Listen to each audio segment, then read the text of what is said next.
నిరీక్షణ న్యూస్కు స్వాగతం. నేను మీ మ్యాజిక్ రాజా. సింగరేణి కార్మికుల సంక్షేమం, ఆరోగ్య పరిరక్షణకు యాజమాన్యం అత్యంత ప్రాధాన్యత ఇస్తుందని ఆర్జీవన్ జీఎం లలిత్ కుమార్ అన్నారు. బుధవారం ఆర్జీవన్ జీఎం కార్యాలయం కాన్ఫరెన్స్ హాల్లో ఏర్పాటు చేసిన మీడియా సమావేశంలో ఆయన మాట్లాడారు. జూన్ నెలలో ఆర్జీవన్ ఏరియా లక్ష్యానికి అనుగుణంగా 64% బొగ్గు డిస్పాచ్ చేసినట్లు వెల్లడించారు. గోదావరి గని సింగరేణి ఏరియా ఆసుపత్రిలో ఏర్పాటు చేస్తున్న క్యాత్ ల్యాబ్ పనులు చివరి దశకు చేరుకున్నాయని, త్వరలోనే ప్రారంభిస్తామని చెప్పారు. అలాగే 2.5 కోట్ల వ్యయంతో జవహర్లాల్ నెహ్రూ స్టేడియం ఆధునీకరణకు అనుమతులు లభించాయని, ప్రస్తుతం టెండర్ ప్రక్రియలో ఉందన్నారు. గైర్హాజరయ్యే కార్మికుల సమస్యలను యాజమాన్యానికి తెలియజేస్తే సానుభూతితో పరిశీలించి తగిన సహకారం అందిస్తామన్నారు.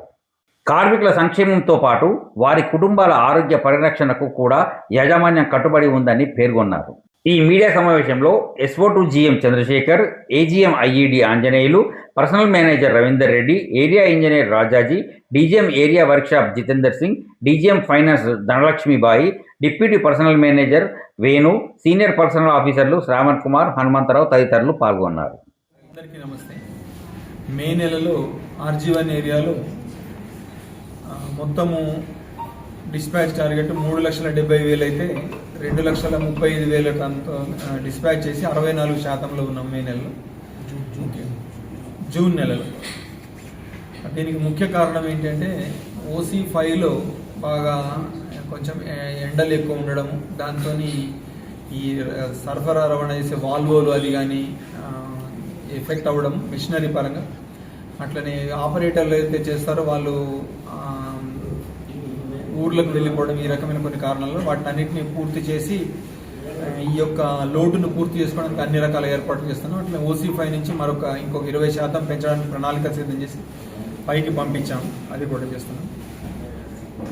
ఇకపోతే ఇంకొక ముఖ్యమైన విషయము, ఆర్జీవన్ ఏరియాలో క్యాత్ ల్యాబ్ అనేది ఎప్పటి నుంచో ఎదురు చూసి కార్మికులు, ఉద్యోగస్తులు వరకు వారి కుటుంబ సభ్యులకు గుండెకు సంబంధించిన స్టెంట్లు కానీ వేసేవి అత్యవసరమైన వైద్యం ఏదైతే ఉందో క్యాత్ ల్యాబ్, అట్లా చుట్టుపక్కల ప్రాంత ప్రజలకు కూడా ఉపయోగపడుతుంది. హైదరాబాదు దూరం పోయేది టైంలో అత్యవసర విలువైన సమయాన్ని కోల్పోతామన్న ఉద్దేశంతో దానిని నిర్మాణ పనులన్నీ పూర్తయినాయి. ప్రస్తుతం ట్రయల్స్ అవి నడుస్తూ ఉన్నాయి. అతి తొందరలోనే దానిని ఓపెన్ కూడా చేసుకోవడం జరుగుతుందని తెలియడానికి సంతోషిస్తాం. ఇది కాకుండా ఈ స్టేడియం ఏతుందో జవహర్లాల్ నెహ్రూ స్టేడియంలో 2.5 కోట్లతోని ఆధునీకరించే పనులకు కూడా అనుమతులు లభించినాయి. దానికి ఫండ్ కూడా ఇవ్వడం జరిగింది. దాని టెండర్ల స్టేజ్లో ఉంది. ఇకపోతే మెడికల్ కాలేజ్ దగ్గర ఒక పార్క్ చేయడం కోసము దానిని గౌరవ ఎమ్మెల్యే మక్కన్ సింగ్ రాజ్ ఠాకూర్ గారి యొక్క దానిని చదువు చేయడము, మట్టి నింపే కార్యక్రమం అయింది. ఆ పనులు కూడా పార్కు యొక్క పనులు కూడా ముందుకు తీసుకుపోవడం జరుగుతాం. వర్షాకాలం కోసము ఏర్పాట్లు అవుతున్నాయో మైన్లలో, ఓపెన్ కాస్ట్ మైన్లలో వర్షాకాలంలో కూడా బొగ్గు ఉత్పత్తి ఉండకుండా, ఆటంకం కలగకుండా ఉండడం కోసమని మనం స్టాకు సిద్ధం చేసుకొని దానిని కూడా పంపే యొక్క ఏర్పాట్లన్నీ కూడా చేస్తాము. ఎండాకాలంలో తాగునీటి సమస్య కానీ రాకుండా మనము చేసుకోగలిగినాం. అది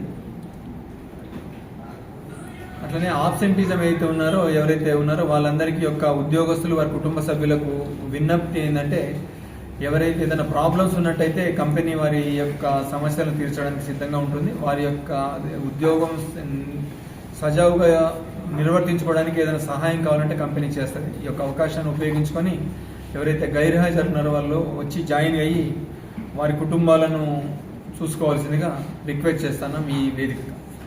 థ్యాంక్ యూ అందరూ. మన నిరీక్షణ న్యూస్ను వాచ్ చేయండి, లైక్ చేయండి, సబ్స్క్రైబ్ చేయండి, మీ మిత్రులకు షేర్ చేయండి.